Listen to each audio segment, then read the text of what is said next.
UnicornTV is brought to you by Symmetria. Symmetria offers ongoing liquidity management to attract and retain the best talents. Give your team the benefit they desire and deserve and win the competition over talents with Symmetria.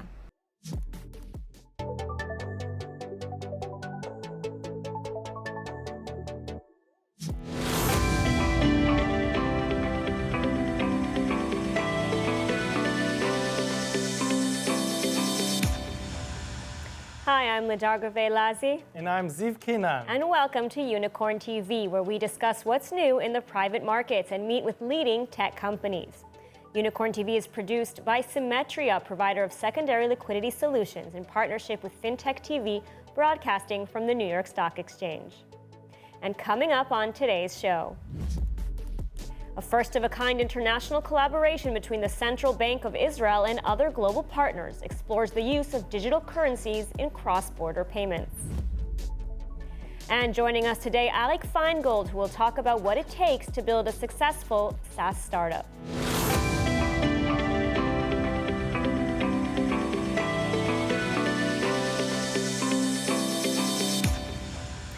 A first-of-a-kind international collaboration between the Central Bank of Israel, Norway, and Sweden aims to explore how digital currencies can be used in cross-border payments. The details in the following report. The Bank for International Settlements and the Central Banks of Israel, Norway, and Sweden recently launched Project Icebreaker, a joint exploration of how central bank digital currencies, or CBDCs, can be used for international retail and remittance payments. Today, cross-border payments continue to be plagued by high cost, low speed, limited access, and insufficient transparency. Even the G20 has launched an ambitious program to improve cross-border payments, aiming to achieve faster and cheaper, as well as more transparent and inclusive cross-border payments. Project Icebreaker is a collaboration between the Bank of Israel, Central Bank of Norway, Sveriges Riksbank, and the Bank for International Settlements Innovation Hub Nordic Center to develop a hub to which participating central banks will connect their domestic proof-of-concept CBDC systems. The objective is to test some specific key functions and the technological feasibility of interlinking different domestic CBDC systems. The architecture is designed to enable immediate retail CBDC payments across borders at a significantly lower cost than with existing systems, which are typically based on payments being sent via several different banks to the final recipient. The project will run through the end of the year, with a final report expected in the first quarter of 2023. Bank of Israel Deputy Governor Andrew Abil said that the efficient and accessible cross-border payments are of extreme importance for a small and open economy like Israel, and this was identified as one of the main motivations for potential issuance of a digital shekel. He added that the result of the project will be very important in guiding Israel's future work on the digital shekel. OM2 Holdings builds fintech companies together with entrepreneurs and partners who will transform how people and enterprises finance, transact, and interact. Joining us now with more on this is Daniel Benya, the CEO of OM2 Holdings. Daniel, thank you for coming here. It was a pleasure. We'd like to hear more about OM2, but before, I'm interested to learn a little bit more about your background as a serial impact entrepreneur, social impact entrepreneur, and maybe if you have some tips for other entrepreneurs in the social impact space. So, thank you, Ziv. I've been always focused on trying to create an impact. So not only businesses that make money, but they do good at the same time. It's all about trying to find that right intention when you build a company. And if, as a tips for entrepreneurs trying to build social ventures, it will be, first of all, starting with the right intention, making sure that your partners and your investors share that intention as a northern star that you aim towards and work towards. If you don't have that, it will break along the way, and challenges will happen as you grow. One more thing, obviously, as well, is aiming for a pressing challenge with a huge market. That's obviously something that every company needs, but in the case of social ventures, you get the same. You get a much larger impact if you aim for a huger market or larger market, and of course that's what you're trying to achieve. The more the opportunity is big. So can you give us an example from your past? Let's say Lumos.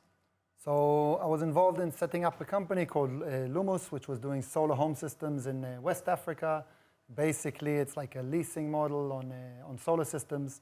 The more systems we sold, the more connectivity people had to energy and electricity, changing the lives of people in Africa, and of course, using financial models to enable that. And technology, of course, is under it all.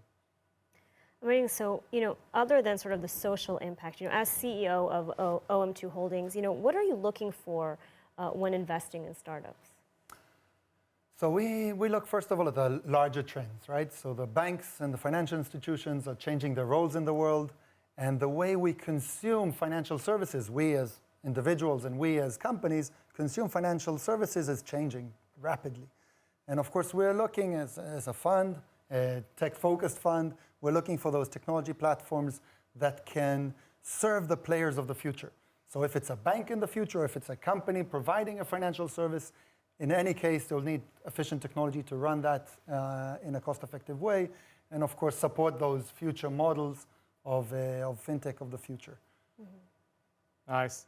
I know you're involved now in building a tech financing fund. Can you share a little bit more information about the model of how those kind of tech financing, tech study financing work, and what's the social impact that can come out of it? Of course. So back to the need, right? If we start from there, there's demand in the market for like 85 million positions in the tech industry, right? If it's a QA, if it's a data scientist or an analyst, all of those positions require, obviously, qualified personnel.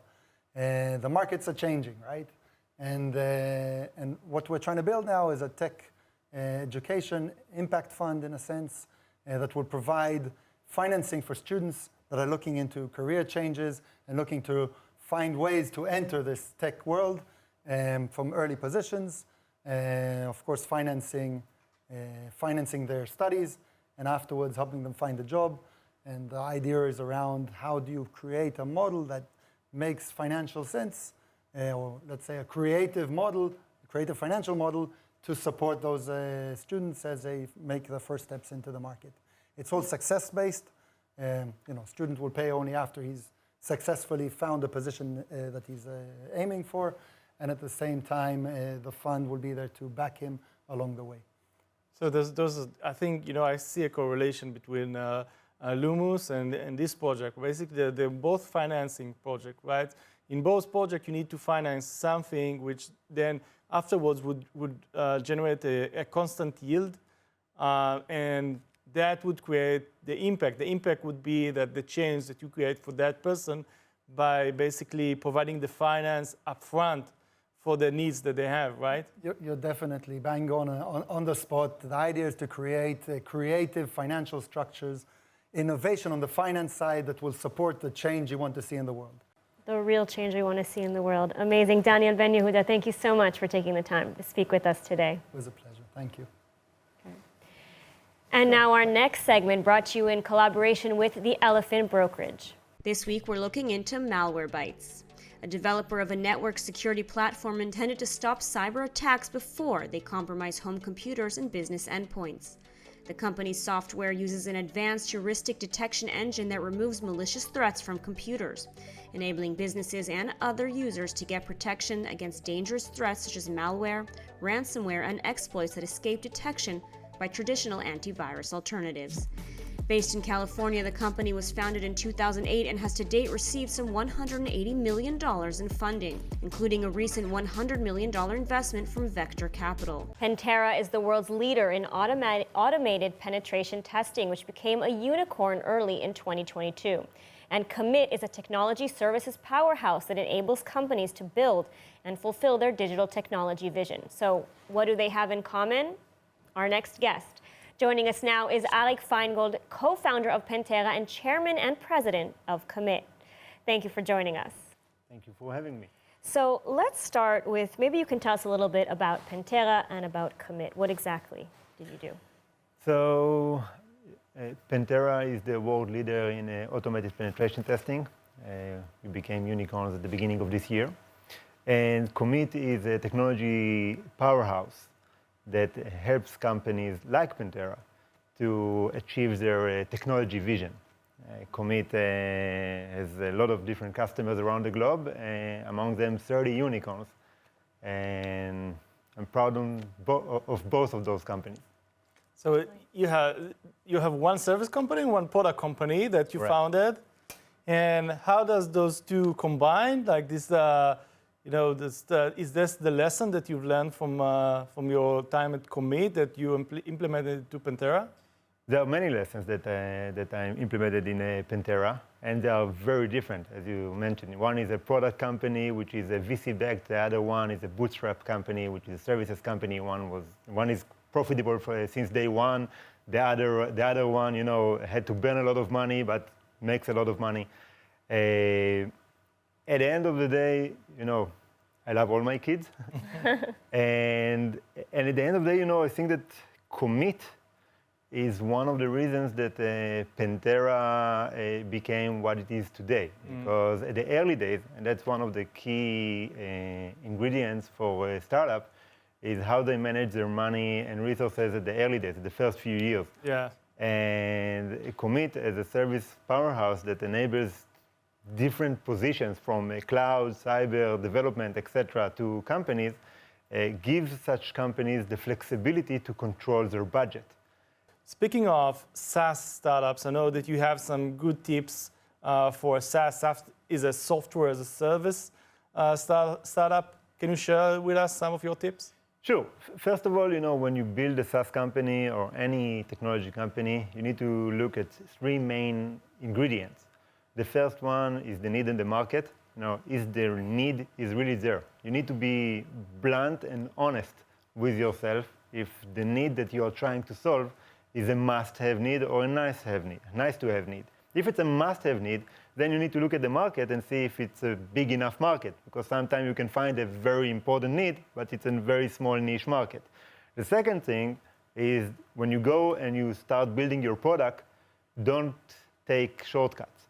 Right? A lot of companies are trying to build a product. They found a need, an important one, and they're trying to build a product, but it's hard. So they take shortcuts, and at the end of the day, the product doesn't really answer the need, or answer the need only in a partial manner, or it's too complex. So if you don't take the shortcuts and you make the product intuitive and really answer the need, like we did in Pantera, then that's a very important milestone ahead, for you to become a successful unicorn. And of course, the third and the most important is the team. You need to build the strongest team in every position, the CEO, the marketing, CTO, the product. In each of those roles, you need to have not less than a AAA, the best of the best person that you can find. Now you said that, with Pantera, which is a unicorn, Commit, you said you have worked with about 30-some unicorns. Correct. I mean, maybe you can talk to us a little bit about some of the trends that you're seeing. Go ahead. Sure. So first of all, from an economical perspective, we see a change in trend in the last few months, where companies were focused only on the growth. Suddenly, they are much more aware, right? Or they need right now to focus not just on the growth, but also on the bottom line. So we see companies to try to find a more cost-effective way to do things, and not just let's do things that doesn't matter how, just let's focus on the growth. That's one trend that changes. From an industry perspective, I think that we will continue to see cybersecurity growing and growing, because the threat is real. I think that we'll see a lot of new developments in the medtech industry. I think that the next 10 years will be revolutionary in that space. And I think that we will also see interesting solutions coming out there to solve the exponential growth of data that we see all over the world, and then there must have a better way to manage it. From your point of view, like what created this boom in the ecosystem here? I'm not buying this, that it's all the special units coming out of the army. That's not the whole story here, because every army has a cybersecurity industry. So what's your thoughts about it? First of all, I think the reason that we see so many companies in Israel and so many growth companies is, first of all, is the DNA, the Israeli DNA. Right? It's not just about the army, not just about the technology divisions in the army. It's about the Israeli culture. right? We see problems. First of all, we like to identify problems, right? We are all Polish, we are complaining. So we like to identify the problems and to find ways to solve it.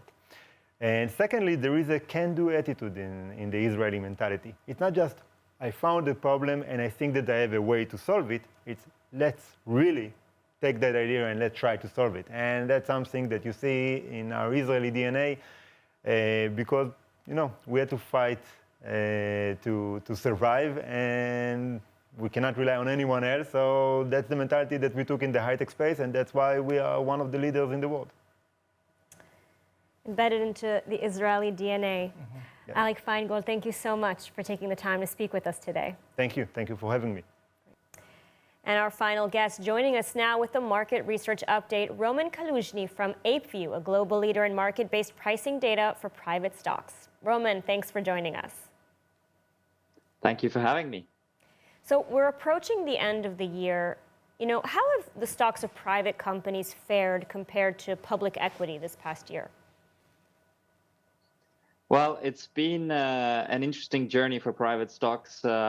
Initially, there's been a fair amount of decoupling with public stocks starting to decline earlier in the year, and private stocks actually still performing reasonably strongly. Right up until Q2, sort of mid Q2 of this year, when we started to see a much closer correlation and a significantly faster sell-off in the private markets. And that basically continued through to about midsummer, where, in fact, private stocks began to underperform, the most closely compared, the NASDAQ, often, because the technology overweight nature of the private stocks we price, NASDAQ is probably the best public comparable. And, by midsummer, NASDAQ was starting to rally, whereas on our side in the private space, it continued to stay fairly flat through the summer. But what we've seen recently is that while the public markets has again began to sell off, with all the macro data looking rather more negative and all the rate hikes that have spooked the markets, the private markets have actually started to pick up. Interestingly, we're seeing more activity and, let's say, more positive among others. Interesting. And where is this data coming from? Is this employees of startups that are doing those deals? Those are the founders of the startups? So who's exactly is selling, and how do you get this information from?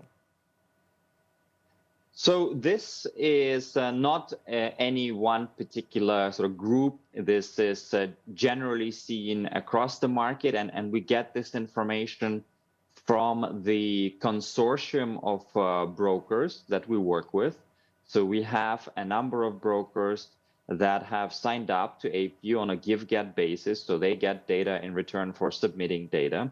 All the data they submit is fully anonymized, so we don't actually know who the counterparties are that are doing the trades. But from the brokers, just from anecdotal evidence, we do hear from the brokers that there is more activity among some of the funds that are looking to maybe take the opportunity of the sell-off that happened and perhaps capture some great companies that are at what might be considered a discounted price. Okay. Now, you mentioned also before cybersecurity. Are there any Israeli companies that we should be keeping an eye on? Yeah, absolutely. So in terms of cybersecurity, SNIC was one that caught my attention. Yes, it SNIC. has actually, yeah, SNIC.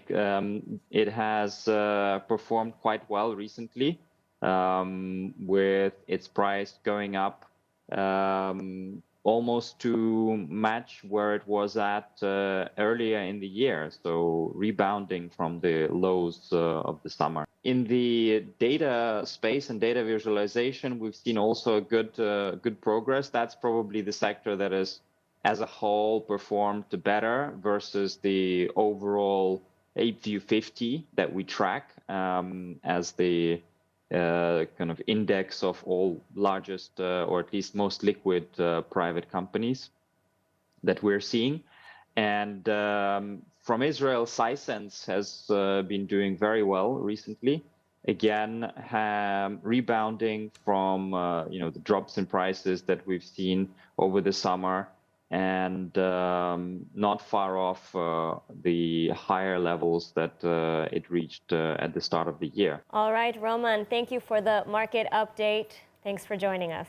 Thank you very much. It was a pleasure.